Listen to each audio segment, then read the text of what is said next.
Welcome to the Neuropreneur Rising podcast. I'm your host, Polly Pollock, and I'm a marketing coach for neurodivergent, creative, and chaotic online business owners. I'm here to show you how to grow a sustainable, profitable business with marketing that doesn't rely on social media algorithms, hustle culture, or squeezing yourself into a rigid box that just does not fit your spicy brain. I've been in the marketing world for nearly a decade, and I've seen firsthand with myself and with hundreds of business owners what works and what doesn't for people like us, which is why I'm here to show you that you do not have to dim your unique brilliance to be wildly successful in business. So if you're ready for more peace, more profit, and a life-first business that feels like you, then strap in because we're just getting started.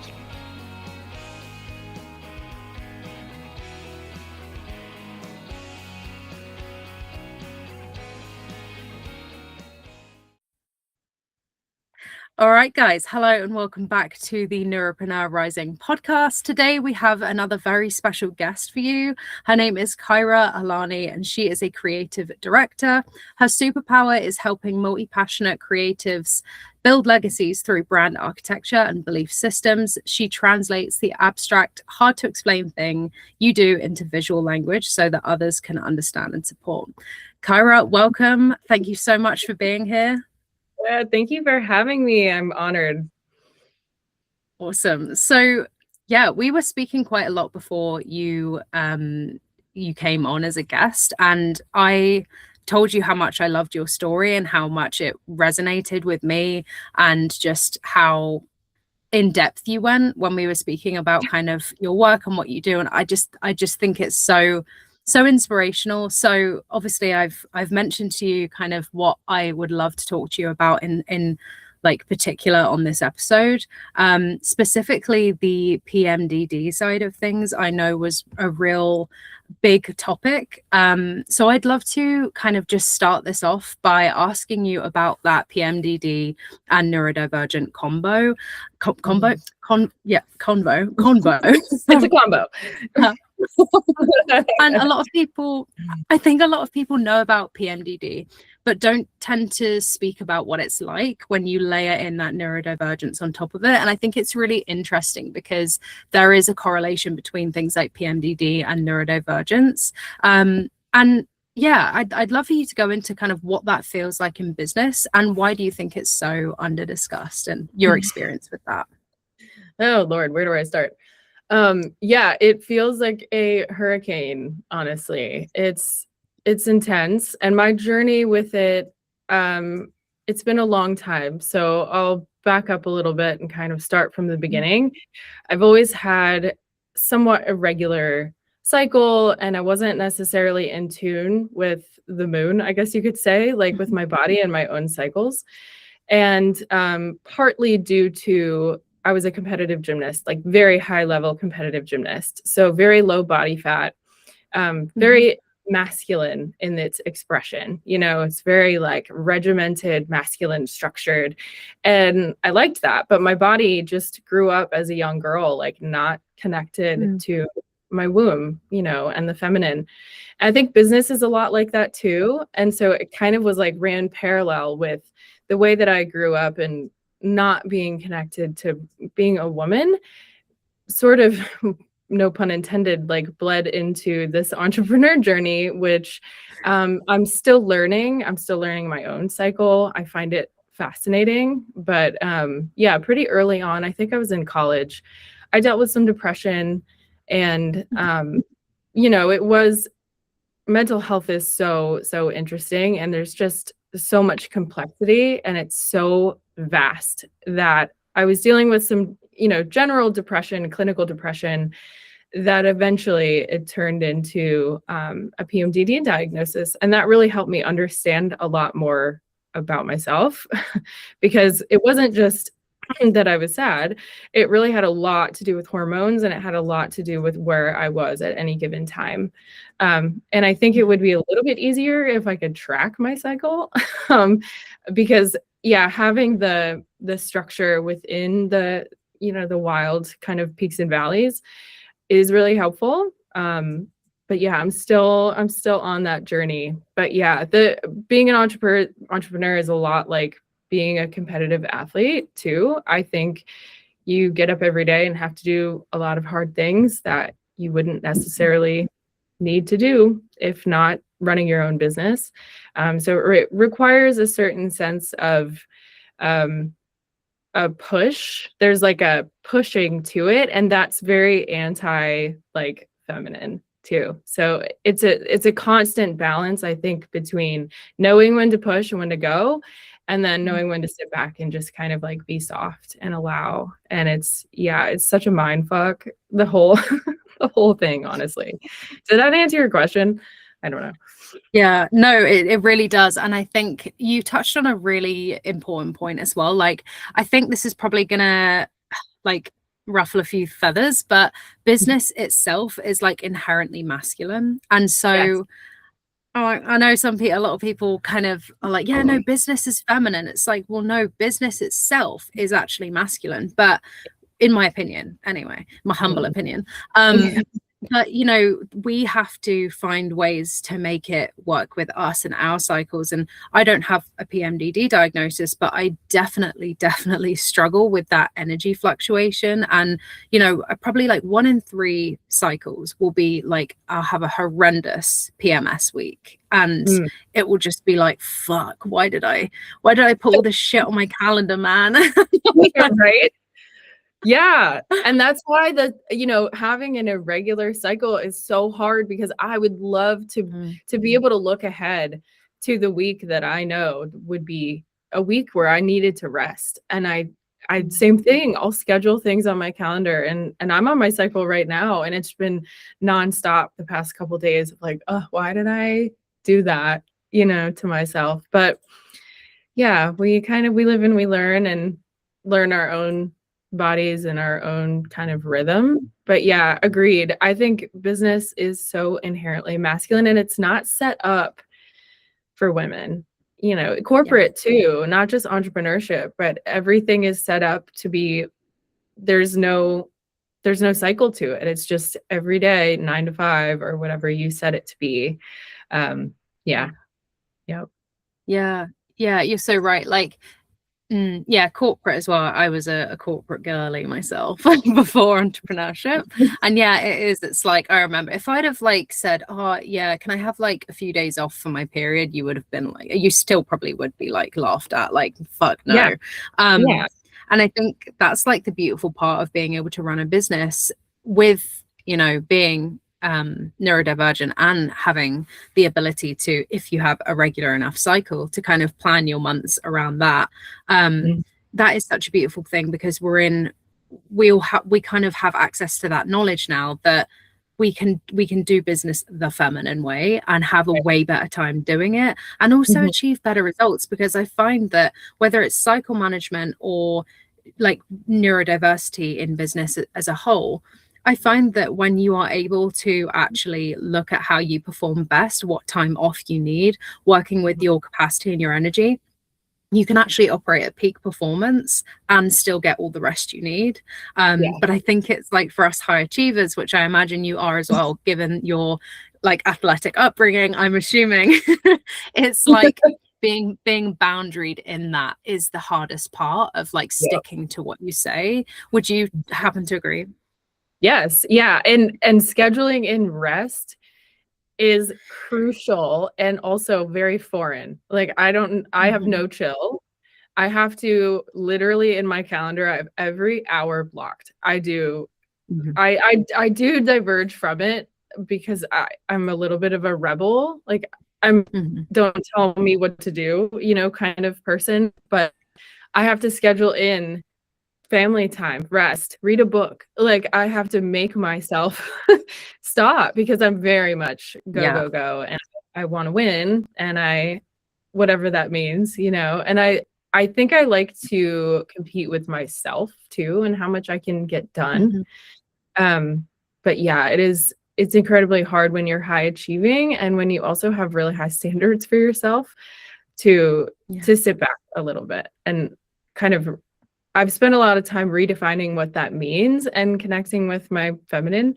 So yeah, that's definitely a big piece, that once you do get really into your entrepreneur journey too, and you're like, finally, after 10 years I've been doing this, I'm on a roll, and I'm like able to feed my family and everything is really good, that's when I have to sit back because it's working, you know, and then I just want more and more and more. I just reminding myself that it's actually, you get more done if you sleep. The hormones are a big part of that too. And that's something we could probably go into and talk about forever. I just started progesterone too, you know, speaking of the PMDD thing, but hormones and accessing that like yin part of you. Because I tested like estrogen dominant, and that was creating all sorts of like almost mania. It was very young. It was like I was up in the middle of the night on my computer working emails and design and whatever. And it's fun for me. But having that balance and the progesterone has really helped remind me to like get a full 8 hours of sleep. And that was unheard of for a while. So yeah, I think so many people will relate to that. Like PMDD or no PMDD is like when we find our work fun, we sometimes, because that's the same with me, right? And I've only in the last few months really have been really like, bitch, you need to chill the fuck out. Like it's really, because it's so fun and because I love it so much, and I could do it until all hours. Like if I was single, if I wasn't with my partner Jack, I love him so much, but like if I wasn't with him, I would be working all the time because I love it and I find it so fun. But that can definitely become dangerous, especially as you said, like when you get into the territory of, I feel like when you're first starting to build your business and you know that you have to work harder at the beginning, because you do, right? There's no escaping that, to get clients in, and then you've got like a full roster, and then you're like, wait, what the fuck do I do now? Like, I don't want to relax because I might lose all this, but it's like so crazy. So you really do keep yourself kind of hooked. And I'm the same. I have no chill with my calendar. Like I schedule in a lunch, I schedule in everything, mainly because if it's not on there, I'll forget it. But I do I have the white space in there that's like, do not put anything in this part. And I was always the type of person that I love freedom. I'm all about like personal freedom, and that's why I got into entrepreneurship, partly out of necessity, because like I said, I don't like people telling me what to do. So having a boss it doesn't work for me. But also when I get into those hyper focused, like hyper fixated, I could go 12, 13, 14 hours and not move, you know, and like fight having to pee for 45 minutes. And I have reminders on my phone for every, 10 minutes before that phase, that block ends, to like go make myself some food. But it's hard. And I hadn't really, I think until I started connecting with more ADHD and business owners, mostly Threads, I think which is where I found you too originally, or at least saw a post of yours. But I've been seeing more and more of that, where we'll get into those hyper focus because we just like love our jobs. I love my job so much. And if I didn't have my partner too, or my kids to feed and play with, I'd probably be doing nothing but working, like in a cave, just it's just so fun. I mean, it's so true. And like you sometimes just don't even know you're doing it. And I used to get really quite embarrassed when my partner, obviously we live in our van and that's kind of our life, and he would be like, have you left the van today? And I'm like, fuck, I actually haven't.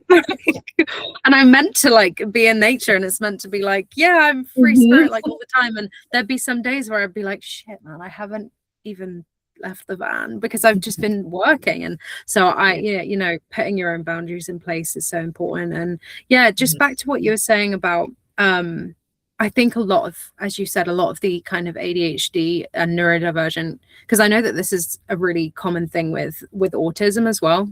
Yeah. And definitely ADHD is being like locked onto your work with like, you have to pry your phone out of your hand at the end of the day. And I always think it's interesting because there's like the other half or the other side of ADHD business owners who are like, I can't get myself to do my work. Like I can't get myself to like focus on my work. And like we all struggle with focus from time to time, of course, like some more than others. But it's like the real like procrastination around it, or just like the lack of motivation. And I really do think I've had enough experience with working with neurodivergent entrepreneurs by now. If you're completely like, I cannot get myself to work like any days, you're probably doing the wrong work, because you're probably just, it's not for you. And that's not like your fault. It's just like, go and do something else, because I promise you, when you find that thing, it's more of a problem having to drag yourself away from your work than to get yourself to do it.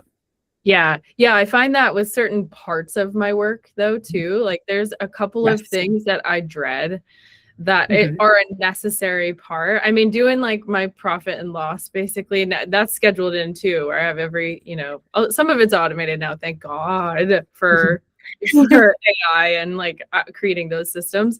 But yeah, there's some things where I would avoid it. I would do literally anything else than like do my finances or do math in any capacity. But I think, there's some people I have met and talked to, and particularly with my clients too, who are, I won't diagnose them, but I'm sure a lot of creatives are also neurodivergent and on that same frequency, where they have this dread for things that they don't like marketing. And I remind people all the time in our sessions, like, you don't actually have to do that thing. Like you can do it in a different way and enjoy it. And then when you do it that way, you're kind of obsessed with it, and you it becomes a part of you, and it's no longer work. So I think that's the key to figuring out as an entrepreneur, like where your lane is figuring out what things you just like can't wait to get out of bed in the morning and do. I love that.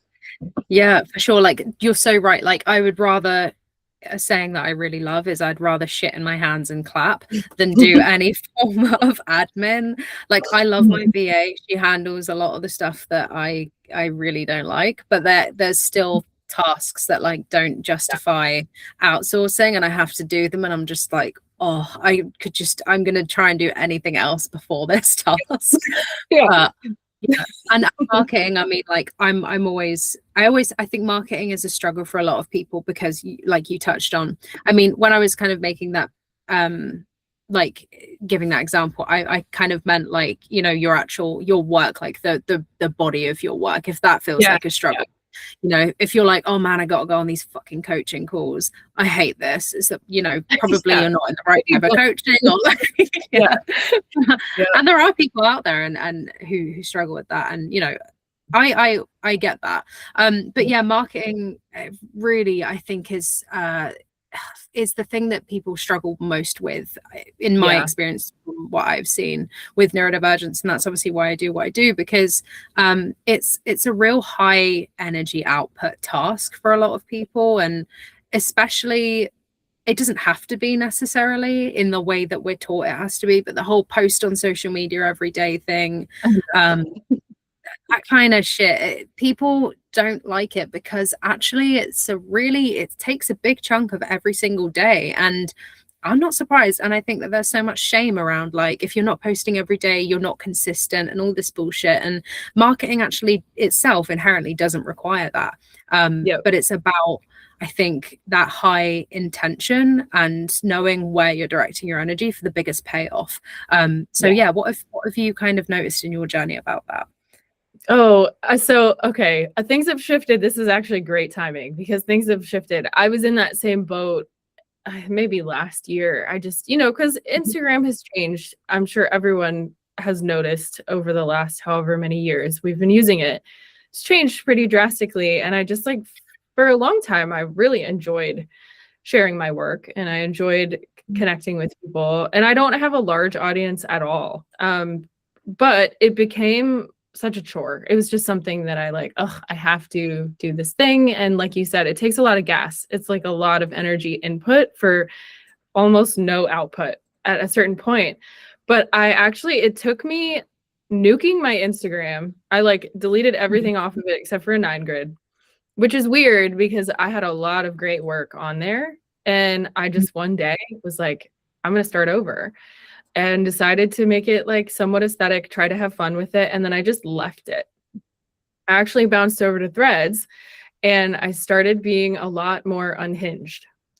And when I started being more unhinged and more myself and not caring, because I didn't have I had an even smaller audience over there. It was more like a playground. And I started having fun again. Like I would, I'd be on the treadmill and I'd have a thought that I would normally like wait and workshop and try and make it polished. And then I was like, fuck it. I actually don't care if people, and then things started exploding. Like, oh, wait, that is the ticket to marketing, is just being yourself, like unapologetically yourself. Obviously, don't like intentionally be mean, like don't be a jerk. But, if that's yourself, that's your brand, whatever, But yeah, I think being people that I speak to, and I hear this a lot with my clients, are so afraid to be wacky, unhinged, weird. Like there's this idea that you have to do things a certain way and you actually don't. And it becomes so much more fun when you just throw stuff at the wall. If it doesn't work, you delete it, whatever.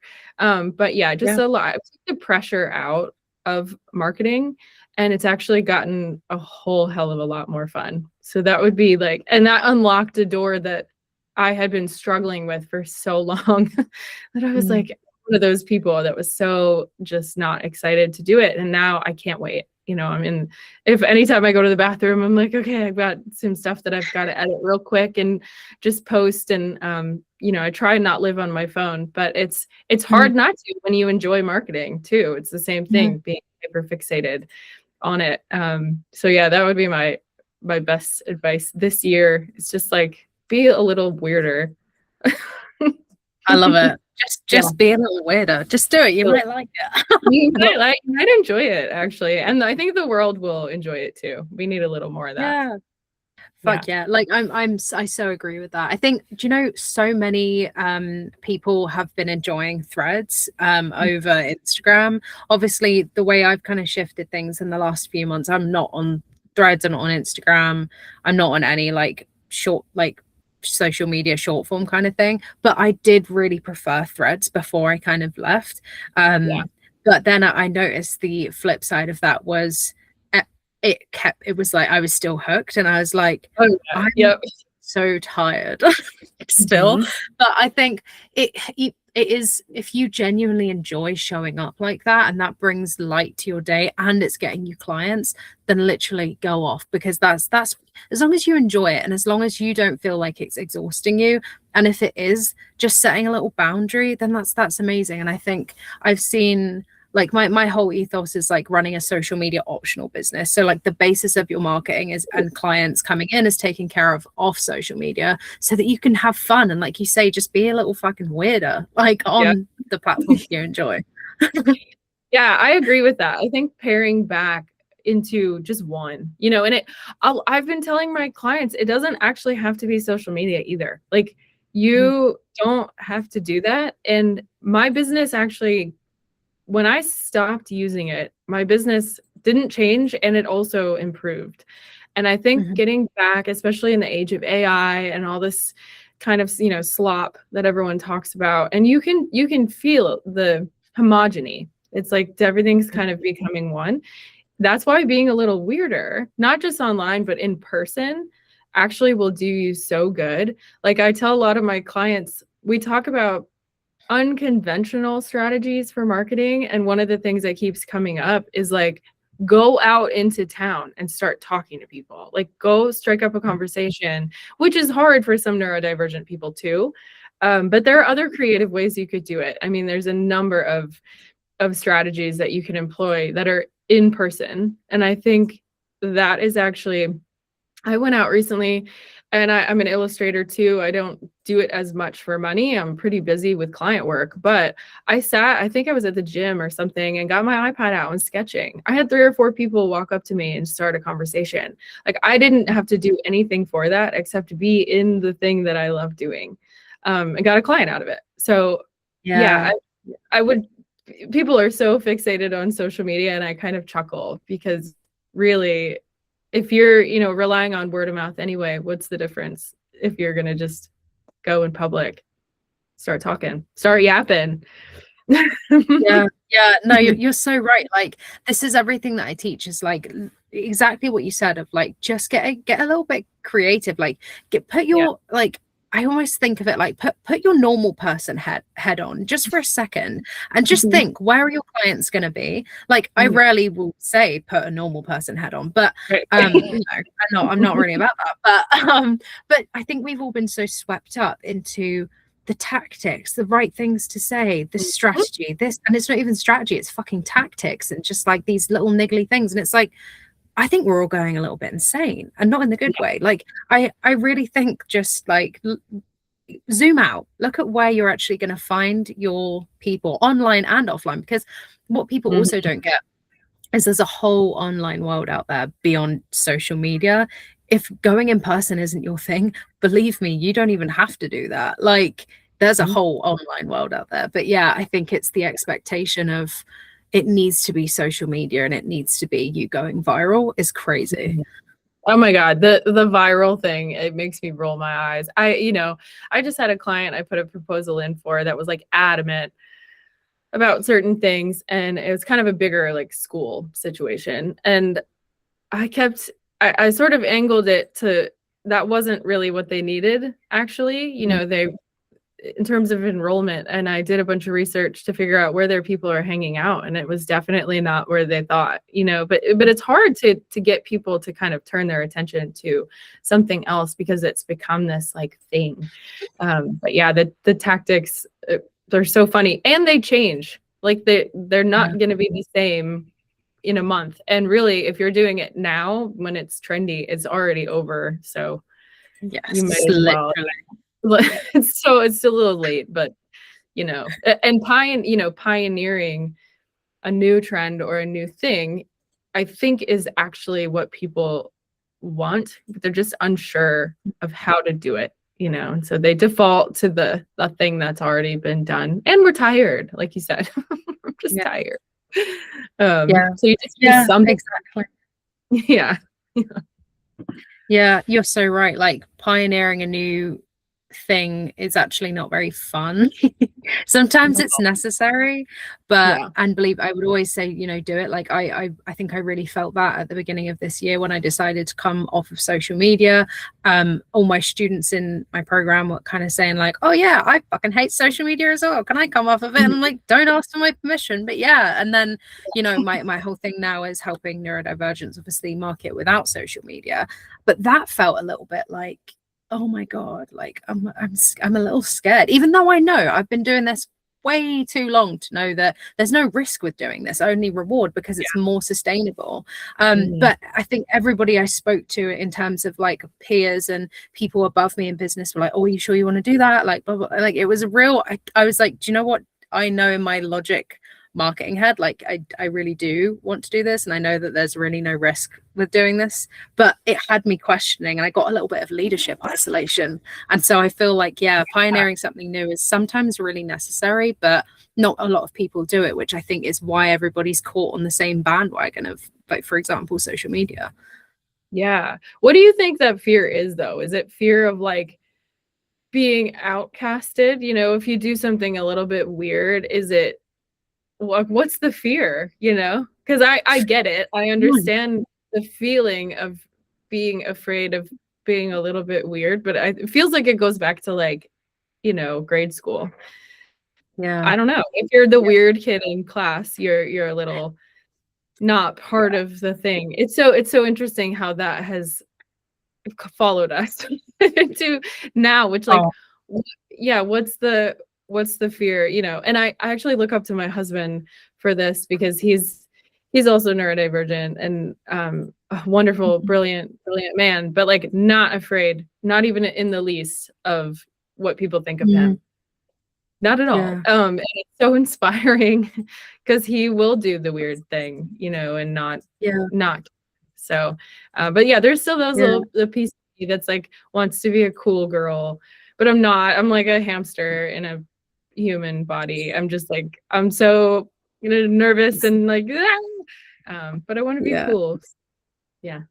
I know what you mean. And like, yeah, I think I actually think I've said this on a previous episode of like, or an email or something, but I use that exact thing of like, you feel like you're not allowed, you know, when you've seen Mean Girls, the film, Yeah. you know, when Yeah. she comes in and she's not wearing pink anymore and she's like, Uh-huh. you can't sit with us. And she's like, you can't sit with us anymore. That's what it feels like. It feels a bit like, not that I truly give a fuck anyway, but there is still that little part of you that's like Yeah. in grade school. And that's the part of like, in your logical brain, you're like, I don't give a fuck. But that you're always gonna have that little child that's like, oh, is that safe? And so I think we all have that, especially as neurodivergents, where we all experienced some traumatic shit in our childhood from that. Yeah. So yeah, I think it was also how I was going to be viewed as like a marketing coach in 2026 that's not on social media. And I was like, even though I know this is going to be better for people and bring in more sustainable results and better for neurodivergence, I felt like I was potentially going to get criticized. I think that was it. And the cool girl thing. So yeah. It's interesting. Yeah. So I'm so fascinated and interested in that, because intuitively it feels like it would work. And you keep using the word sustainability or being more sustainable, and that is resonating so hard with me, because I do enjoy in certain ways sharing my thoughts, and I find some value in that, not nearly as much as I used to. But I'm actually curious what you like. Give me a couple things that you teach your students about being offline. All right, guys, quick pause here because I want to personally invite you to the Procrastination Station, which is our free weekly community coaching sessions that I run every single week personally, specifically for neurodivergent online business owners who want to get visible and start marketing without the weight of social media. And look, I know you do not need yet another freaking PDF to just download and forget about, or checklist or tool that you're just going to forget about in 5 minutes. And with brains like ours, what we actually need is to experience things live with real support in real time. And that's exactly why I created these weekly sessions. The Procrastination Station is all about getting you out of the quote unquote, I wish I could market without social media mindset, and getting you moving forward in a way that fits you, your capacity, your energy, your creativity, your life. Every week has a slightly different theme, and you'll get real-time personalized coaching from me, someone who works specifically with neurospicy brains. You can bring the marketing tasks or questions you've been stuck on, get personalized feedback, or if you're not even sure where to start, do not worry, I will be right there to prompt, guide, and teach you. I'll leave the link in the show notes so you can join us every week, absolutely free, and I really hope to see you there. All right, let's get back to it. I mean, yeah, it is definitely, I think, newer to a lot of people, because as I said, I think people are kind of caught in between this, like, well, it's social media or like in-person networking events, and there's that bridge in between is like completely missing. But I have seen the majority of students in NFSA right now have literally gotten better results, more consistent results since coming away from social media. It's crazy. And I think a big part of that is because they're loving it so much, and it doesn't really feel like a chore. So that some things we focus on is obviously long form content. I'm a really big believer that you should be doing marketing in line with your unique skills and your unique strengths. So some people will be on like podcasts or YouTube. Some people will do blogging. Email marketing is really the hub of where everything goes on in the way that I teach it. So everything goes to your email list, and then you learn how to, like, everything about copywriting that you need to know, everything about, you know, warming people up and selling through your email in a way that feels really authentic to you and doesn't feel weird. Because I think a lot of people think email marketing and they think, oh, that's boring as fuck. And so, you know, we kind of learn how to bring that social media aspect to email marketing so that you kind of feel like you're having a really personal conversation with your audience, rather than like, you know, on sale now, like all that weird, your Pizza Hut emails basically.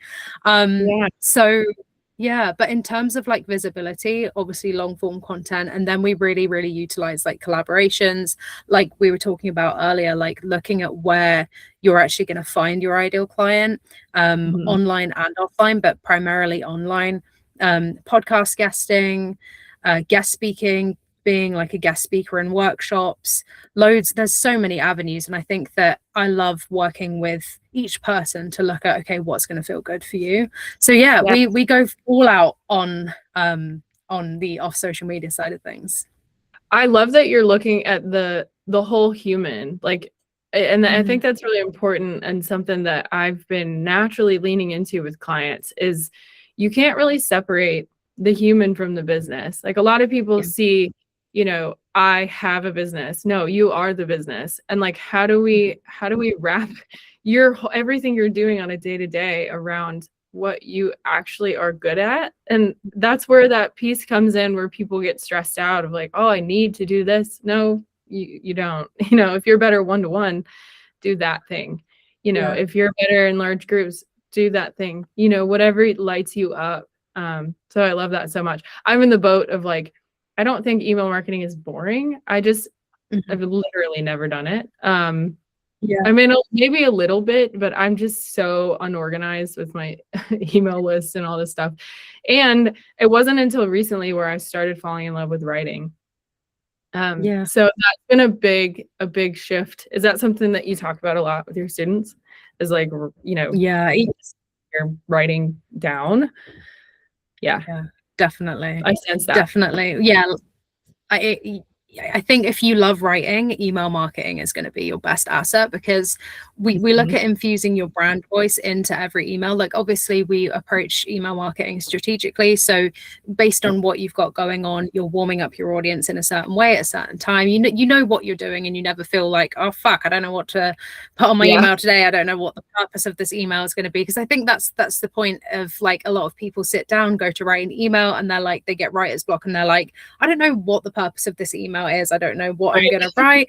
And that's just like the worst feeling. So we strategically plan it out. But over and above that, it's really learning how to storytell and infuse your brand voice into your emails, because no one wants to receive boring information either. So actually, if you can use your writing skills in your emails, that's, you know, half the task itself. So we really go into that.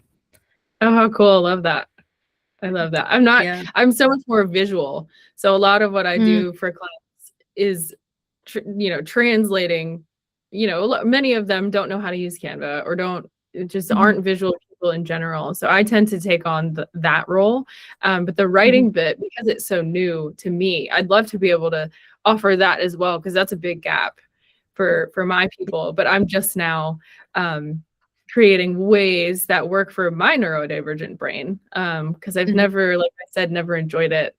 I started doing this thing, though, that I kind of smashed together a couple skills. Do you mind if I share one of my writing practices? Okay. So it's so funny, because for someone who hated writing, and I think it's more so, I'm also dyslexic. So putting writing together that makes sense to other people, with respect to where my brain is at any given time, it just never worked. So I started doing this thing I call it word soup, but it's a vocab exercise. And I will pick a subject, right? Whatever thing I want to work on. And sometimes it's a case study to go through, like a client project. And instead of writing the story start to finish and creating some sort of a logical arc, I just get every word that comes to mind in a stream of consciousness, one after the other. And I just write and I write and I write. And I've gone back to pen and paper for this, which has been also hugely helpful. Talk about analog. Like, I love my computer. Obviously, I'm on this thing all the time. But something about a journal and a great pen, just like it gets ideas down in a way that feels very pure. And so I just do this word soup exercise. And then, as long as my handwriting is legible, I snap a pic of it and I throw it in a Claude. And I have very specific rules in a project, that is to not change my vocabulary and the order of it, but it creates bridges between thoughts. It takes the vocab and it'll bridge it together with, and put a logic to it that it's cut my time in half, because I'm not having to edit nearly as much. And if you have trained my Claude to sort of know my voice by now, but yeah, that word soup, something opened up in me where now I'm like, oh, I can easily get a blog post or a whatever out on paper within a few minutes, as opposed to sitting all day and like, what am I doing here? But yeah, that's been fun. I have no idea how to, if that's even a tactic that would work for anyone else. But yeah, if anyone's interested in that, I'd love to speak to other writers too, because I'm like, what is that? Is that a thing that people do? It's fun. It actually is. It's funny that you mentioned that. So yeah, there's a book called The Artist's Way by Julia Cameron. And yeah, I know, I've read it. Okay, yeah. So the morning pages thing is I think it sounds fairly similar, but the obviously morning pages is I guess to just not think and just almost do like active writing to get all your morning thoughts out on paper. And I find that that's really good as like a pre thing. I don't fucking know what word I'm looking for. Like a pre-exercise. You know, yeah, I know. Yeah.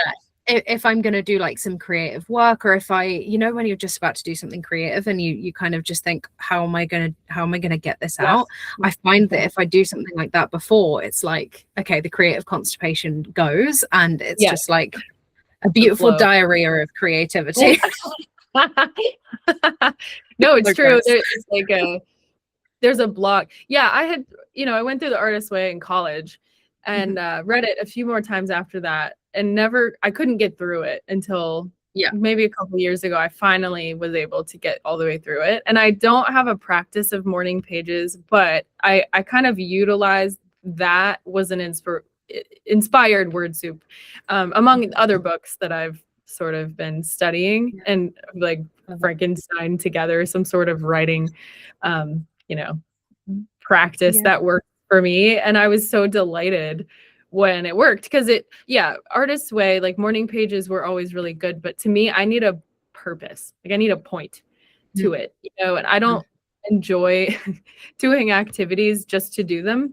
Like I don't know if it's that overachiever in me that's like, okay, is this producing something, or is it just like, I try to connect with whimsy, but it's not in me. I'm too earthy. So that's so cool. I don't know. We'll see if it goes anywhere, but so far it's been so much easier to get longer form content, and not just the short form stuff, because that stuff's kind of easy for me now. But writing out full concepts and distilling them into a page, it's difficult for a lot of people. That or voice notes are really helpful too. Yes. Oh my gosh. If I have an idea, I can just speak it and I just keep it on my notes. It's that's amazing. Really, there's a lot to be said about that. Yeah. That seems to work for a few people that I work with right now too. And I'm trying to create systems for people that do really enjoy voice notes, for marketing ideas, and like because a lot of times if you're a mom or busy, you're in pickup line or you're at the grocery store and I have an idea. A lot of times my ideas come in places where I have no phone, no notebook, it's so annoying. I'll be in the steam room at the gym and I don't even have my headphones. Like I have nothing with me and I'm sitting there in full fog. Like, why is it now that I have all this like stream of ideas? So I quickly run out and voice note it all. But yeah, it's funny. It always tends to happen in the work. Like the shower is one place that I just get on the ideas, and it's like if I don't write this down, it will go, and then it goes. And I'm like, fuck. My friend had a notepad that was like waterproof with a waterproof crayon in the shower, so that they could write it down. And I was like, that is genius, because they're a serial entrepreneur and pretty successful. And I was like, I'm gonna take take that and see if I can't use that. That's great. Yeah. I love it. So I think my last, or one of my last kind of topics is, I know that you have this thing called brand therapy, and I love that so much. And that's obviously specifically for the creatives that you work with. And that feels quite different to the normal kind of branding conversations and branding packages that you hear about. And yeah, I'd love to kind of know what do you find that neurodivergent business owners struggle with the most in branding? Do you feel like I'll let you answer it, I'm not going to assume, but yeah, how does the brand therapy kind of help with that? Ooh, okay. Oh, it's a really like amorphous thing to kind of put. It's funny because in my your intro, I help define the hard to explain thing that you do, but this is the hard to explain thing that I do, which is like distilling. A lot of the people I work with are typically service providers, and they're in some sort of creative field or wellness, a lot of holistic, like massage therapists. I work with a lot of people who work with herbs, and so a lot of it and their personalities are very like airy and ethereal and kind of like, I can't explain it, I just do it. So I am able to ask really, really good questions. And I think that's been the turning point for my business, is instead of talking about who's your target market or, what colors describe your brand, we actually don't talk about any of that. And we go back to the very beginning, and I ask questions that get them to tell me their story. Like, who are you? Is the big question that keeps coming up. And I just wrote about this. It'll probably come out soon as a blog, but this entrepreneurship journey and figuring out who we are as brands, as personal brands, but then also how to wrap our business within our brands is so deeply personal. And so many people they don't either realize it, or they're a little bit afraid because it's vulnerable. And I try to create a safe space to ask the right questions that get them to open up to the real reason. Like, what is that juicy little thing that got you to do the thing that you're doing? Because everyone's got one, I think, who's in entrepreneurship that really cares and has a good mission.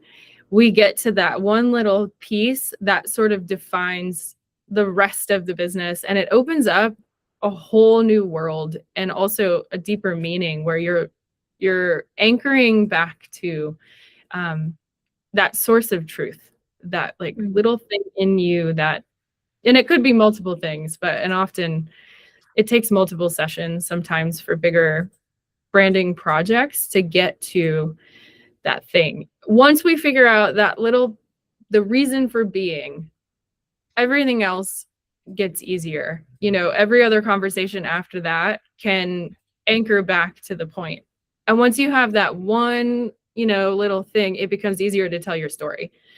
So marketing gets easier, like creating a website gets easier, figuring out your offers and what the journey is to work with you gets easier. All of it is like, it's so, so beautiful and very distinct, I think, with my style, because we do root through a lot of like, it might be traumas, it might be, old stories and versions of yourself that are no longer even around, and that you're sort of attached to. So it's really, really fun. And I draw from yoga. I'm a certified yoga teacher, and I do quite a bit of my own meditation, but I work, sometimes we start with breath work in the session. We'll sound and kind of anchor into the space a little bit instead of jumping right into it. We'll slow down a little bit and just breathe and truly talk like close friends.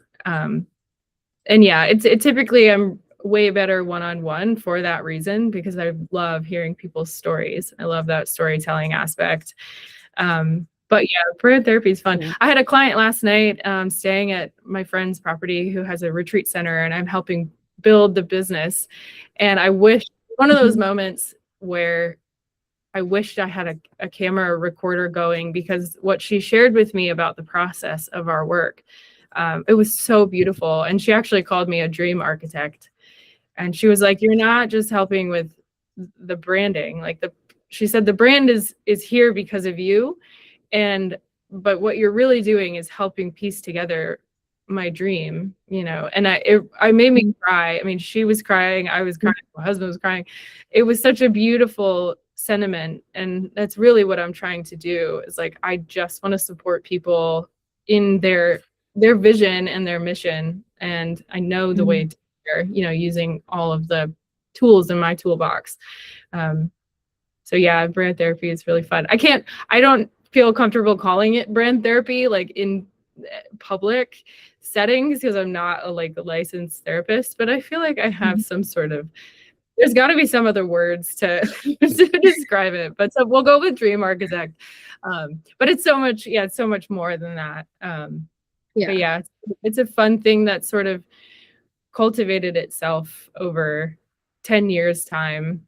Used to be like, will you make a logo? And now it's like, oh my God, can you run my whole business basically? And we create it together. And it's become like, I have really deep relationships with my clients because of that. And they really trust when things shift or change that they can come to me and share really, really deep personal stuff, which I think is really special. Yeah, that's beautiful. Yeah, you're so right. Like, yeah, it's not just like logos. It's way deeper than that. And I think starting with the why, you're bang on the money. Like, it just opens so many more doors, especially for those deeply creative people who, like you say, they just do the work. And that's the thing is with like deeply creative people, or even like healers and people who work kind of in that field, their bag is their work, and their work in itself is actually very intense and very powerful. But they're not marketers. They have to learn that stuff. But I think with those type of people, in my experience, the way that they learn is not by those rigid questions of like those real logic based questions. It's about feeling and feeling into the why, and then it all makes sense. And then they're like, oh, why did I just not explain it like this before? Right. You know?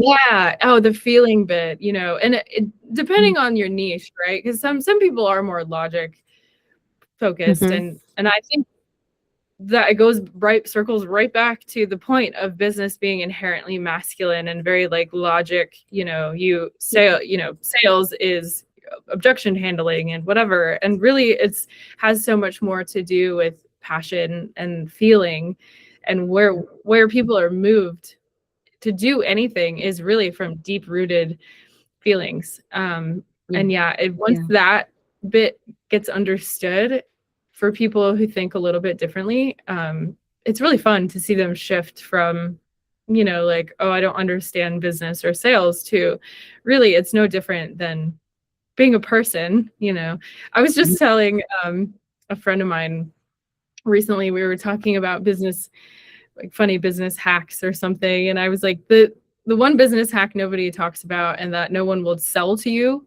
is to just be cool, man. You just got to be like, be cool and be a good person and you'll be fine. Like literally, there's nothing, we can complicate it as much as we want, but yeah, just be cool, man.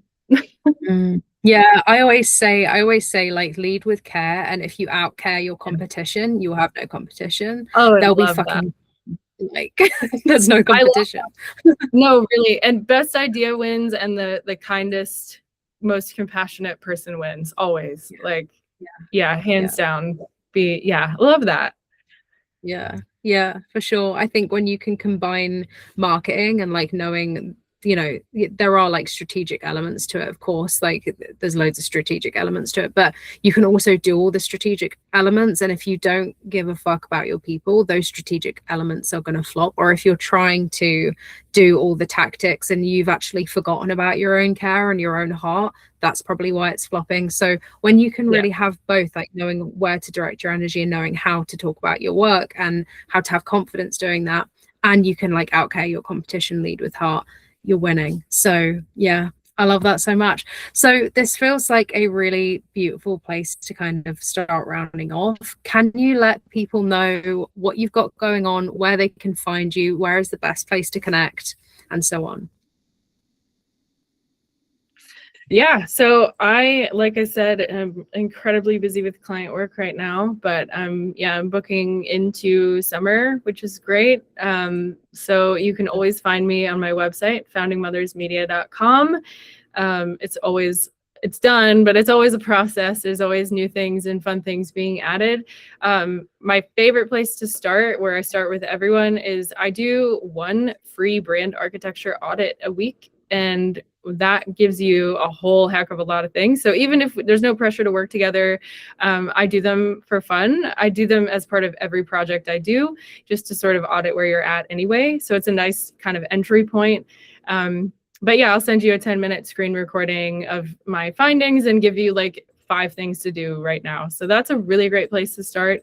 I'm on Instagram at Kyra Alani, and Threads, same handle. And yeah, I'll be launching in May, by May 20th, private WhatsApp channel, FM radio, Founding Mothers Radio.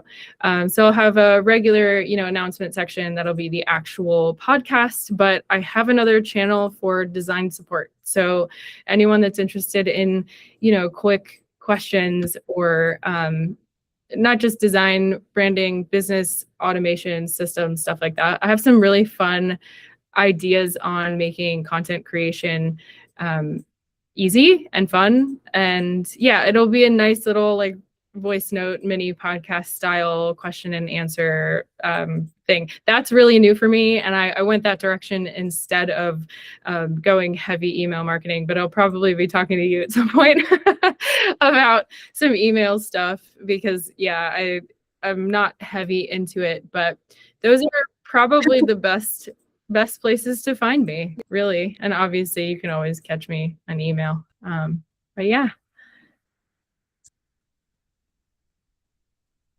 Amazing. Thank you so much again for being our second guest, actually. And yeah, thank you so much again. And I will, of course, leave everything in the show notes so that people can find you. And as always, guys, thank you so much for tuning in, and I will see you next week. Alright guys, that is a wrap for today, and if you loved this episode, I would be so grateful if you could leave a review and maybe even share it with a business buddy who you think would really get something from it too.